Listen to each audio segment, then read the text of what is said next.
अस्सलाम वालेकुम, मैं हूं डॉक्टर सादिया अलवी और वेलकम करती हूं आपको अपने इस यूट्यूब चैनल में। आज हम बात करेंगे कि प्रेगनेंसी के 5वें महीने में कौन सी ऐसी खुराक है जो कि आपने इस्तेमाल नहीं करनी।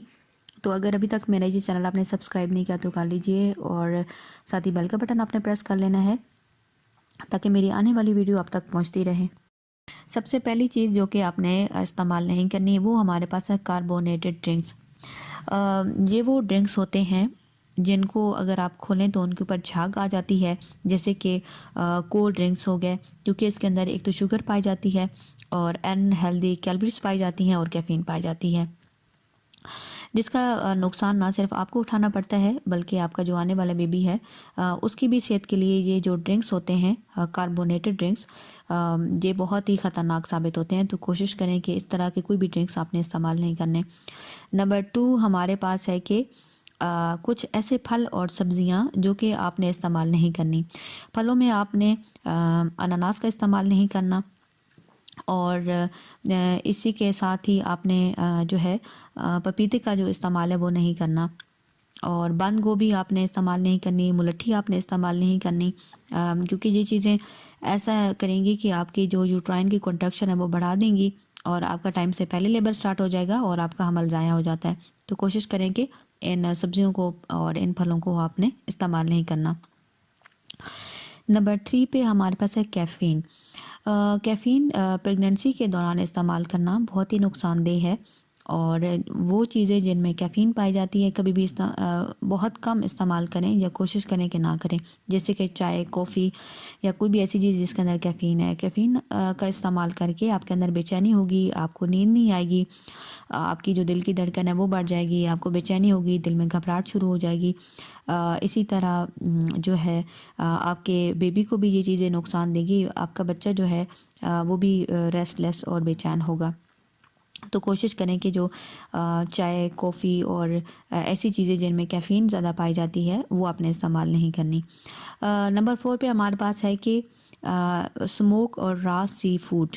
कुछ चीज़ें जैसे कि सी फूड और ऐसी होती हैं जो कि स्मोकी तरीके से उनको जो है तैयार किया जाता है, वो कच्ची होती हैं, अच्छी तरह पकी हुई नहीं होती। तो इन चीज़ों से परहेज़ करें क्योंकि इनके अंदर बैक्टीरिया पाए जाते हैं, जिससे नुकसान ये होगा कि आपकी स्टिल बर्थ होगी, मिसकैरेज होगा और बच्चे के अंदर भी बहुत सारी बीमारियां पैदा हो जाएंगी। तो कोशिश करें कि आपने ऐसा जो सी फूड है जो कच्ची हो और अच्छी तरह पकी हुई ना हो कभी भी इस्तेमाल ना करें। नंबर 5 पे हमारे पास है कि मरकरी से भरपूर जो फ़िश है वो आपने इस्तेमाल नहीं करनी। आपने समुद्री मछली का इस्तेमाल नहीं करना और उसके अंदर क्योंकि जो मरकरी है वो ज़्यादा पाई जाती है और मरकरी जो है एक ऐसा जहरीला मादा है जो कि आपके बच्चे के दिमाग को डैमेज करता है, बच्चे के दिमाग को और इसके साथ ही बच्चे की जो ग्रोथ है उसको ये डैमेज करता है। तो जैसे कि बहुत सारी मछलियाँ होती हैं, जैसे कि शार्क है, स्वॉर्ड फिश है, किंग मैक्रियाल है और टेलीफिश है।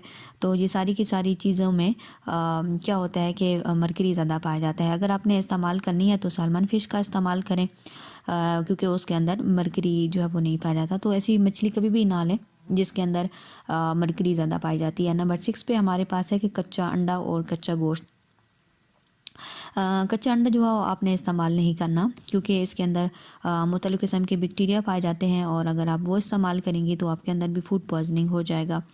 और कच्चा गोश्त आपने इस्तेमाल नहीं करना। गोश्त जब भी इस्तेमाल करें अच्छी तरह पका हुआ इस्तेमाल करें और क्योंकि कच्चे गोश्त के अंदर भी बैक्टीरिया होते हैं जो कि आपके लिए, आपके बच्चे के लिए नुकसानदेह होते हैं। और कच्चा गोश्त और कच्चा अंडा खाने से आपके जो इनके अंदर पाए जाने वाले जो बैक्टीरिया होंगे वो आपके इम्यून सिस्टम को कमज़ोर करेंगे और जब आपका इम्यून सिस्टम कमज़ोर होगा तो ऑटोमेटिकली वो जाके आपके बच्चे को डायरेक्टली नुकसान पहुंचाएंगे, जिससे बच्चे की मौत भी वाक़या हो जाती है। आपका मिसकैरेज हो जाएगा और टाइम से पहले आपकी डिलीवरी हो जाएगी। तो कोशिश करें कि कभी भी कच्चा अंडा और कच्चा गोश्त इस्तेमाल ना करें। नंबर 7 हमारे पास है कि हर्बल टी। मुख्तलिफ़ किस्म की जो हर्बल टी होती हैं वो आपने इस्तेमाल नहीं करनी क्योंकि ये नुकसानदेह होती हैं और इनका आपने हमेशा से जो कंज्यूम करना है वो मॉडरेट करना है, सोच समझ के करना है। क्योंकि बहुत सारी जो देसी जड़ी बूटियाँ होती हैं उनसे आपका जो हमल है वो ज़ाया हो जाता है और टाइम से पहले आपका जो लेबर है वो स्टार्ट हो जाता है। तो कोशिश करें कि जो हर्बल टी है उनके पहले में आपको इल्म होना चाहिए कि कौन सी हर्बल टी आप इस्तेमाल कर सकती हैं, और अगर ग्रीन टी भी आप इस्तेमाल करें तो वो भी बहुत कम और बहुत थोड़ी जो क्वांटिटी है उसकी आप इस्तेमाल करें, क्योंकि इससे आपका जो प्रेगनेंसी है वो ज़ाया होने के जो ख़तरात वो बढ़ जाते हैं। उम्मीद करती हूँ कि आज की इस वीडियो में आपको इस बात का नॉलेज हो गया होगा कि प्रेगनेंसी के 5वें महीने में कौन सी ऐसी खुराक है जो आपने इस्तेमाल नहीं करनी। मज़ीद वीडियो किन टॉपिक्स पे होने चाहिए अपने कमेंट्स में मुझे ज़रूर बताइएगा। Thanks for watching.